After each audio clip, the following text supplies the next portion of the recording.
कक्षाया पठामि। अद्य अस्माकं देशस्य राष्ट्रीयपर्व प्रजासत्ताकदिनः। अत्र उपस्थितं सर्वेभ्यः नमो नमः।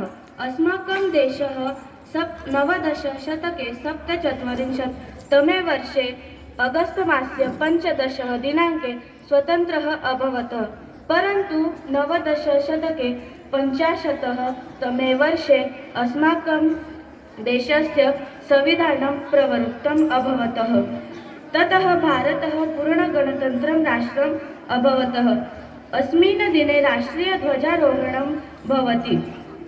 राजधानी दिल्लीनगरे च विराट समारोहः समायोज्यते। भारतीयसेनायाः जल स्थल वायु अङ्गानि राष्ट्रपतिं प्रति अभिवादनं कुर्वन्ति। वयं सर्वे अस्मिन् दिने स्वदेशस्य गौरवं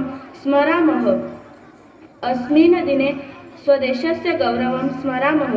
वयं सर्वे देशस्य उन्नते कार्यं कुर्मः इति च सङ्कल्पं कुर्मः। उपस्थितं सर्वेभ्यः प्रजासत्ताकदिनस्य शुभाशयाः। जयतु भारतं, जयतु संस्कृतं। धन्यवाद। खूपच छान साक्षी. आपला राष्ट्रध्वज